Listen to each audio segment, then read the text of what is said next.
joining me right now. Dr. Alveda C. King founded King for America. She's a gospel minister, and she had a piece of the action yesterday, a big event here. A lot of the leaders of the black community came in to protest and make their feelings known about Obamacare. Dr. King, thanks for taking the time to join us. Well, thank you for having me. I'm so glad to join you today. This is a very interesting time. Yeah, well, I think we're living the gypsy curse. It's what my mom used to say. You know, may you live in interesting times. Well, Wow. tell me just a little bit about the event yesterday. Now, who all came down here, and what was the purpose? Well, I was with Day Gardner, National Black Pro-Life Union, Dr. Donison Harrison from APLOG, the pro-life doctors, Right. Bishop Harry Jackson, Dean Nelson from Politically Active Christians, Network of Politically Active Christians. We had the national director of the Pregnancy Care Center, CareNet, there, and several other people who were there as well, but we were the main speakers at the press conference. And the point you were making, though, is I hope what I was suggesting in the intro, that you're worried that Obamacare is going to make more abortions available, and it's going to affect the black community especially.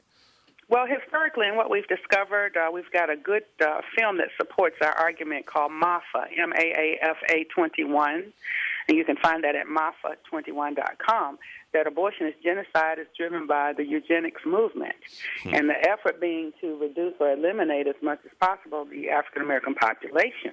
And so if you're going to offer tax dollars, or even if they go to the public option, if you don't explicitly say in any health care bill, we will not pay for abortion, we will not pay for euthanasia under any other name, women's reproductive health, death with dignity, any of that, then you would have people, say you've got well-intended people. The president himself said his grandmother recently just died, and he certainly would want her to have the best of care. Well, of course he would. And so any of us who could say things like that certainly could say, well, we don't support it. But if you write a bill and you do not explicitly state what it will not do, then the broad interpretation of what it can do can be very horrendous, and that's what we're concerned about. Well, we're talking to Dr. Alveda C. King of King for America, and I think you're right. I mean, we know when a law is written that unless something is disempowered, unless the government is prohibited from doing something, there's always a bureaucracy that will expose the power that they have by taking whatever advantage they can of the language and extending the program wherever they can push it. So let me ask you this. Now, you're a number of the leaders of the black community around America. How many members of the Congressional Black Caucus were supporting you?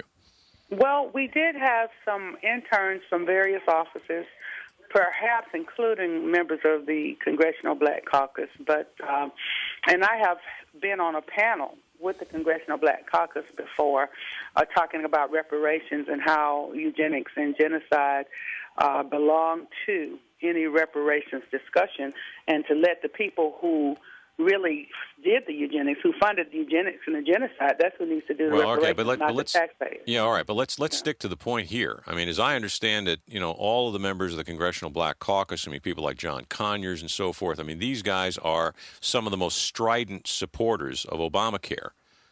Generally, they are still right now, but we have, as a matter of fact, we did an open letter to them as well.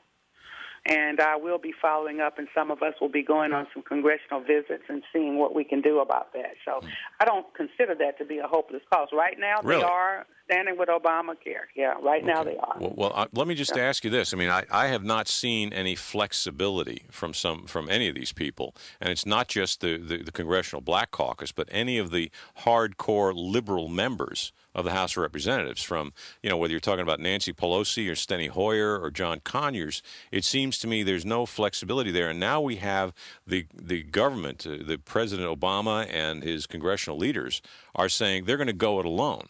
Now, I don't see where we're going to see any flexibility from this in the coming months. Well, let's kind of watch it because, I'm saying that Republicans and Democrats ought to join my uncle's dream choir where the Protestants and the Catholics and Gentiles and Jews are singing free at last. Well, everybody needs to get in the choir. And Congressman Gow, for instance, a Democrat, said if it costs him his seat, he's got to vote against it. Whole Foods recently, that's not Congress, but they said they were against it. So we're beginning, and aren't there about 19 Democrats at one point who said, nope, we're not going with it like it is? Absolutely not. So those hardcore, I can't answer for them. We'll just have to see. Well, let's David and Goliath. How about that? Well, I wish you luck on this, Dr. King. It seems to me you're fighting, perhaps an uphill battle, certainly an uphill battle, maybe a frivolous battle. I don't see any of these folks in the hardcore liberal community, whether white or black, yellow or red, whatever. I mean, I don't see there's any flexibility there. These people are ideological. They are people who want to get their way, and they're willing to ignore their constituents. Now, if there's a large part of the black community or any other minority in this country that is up in arms about this abortion business, I mean, would we see any more effect from that? I think we probably would. You will, and there are many of us who are continuing. We are not stopping. We're moving on. We went to D.C. yesterday while Congress was on break because, the people who need health care need a different kind of a break. Right. We're not on a luxury break right now. So we have to get this done, and that's what we're doing. Well, I wish you luck with your efforts to twist some arms on Obamacare. Dr. Alveda C. King, hey, really appreciate your joining us today. Thank you very much. Jed Babin for Fred Thompson.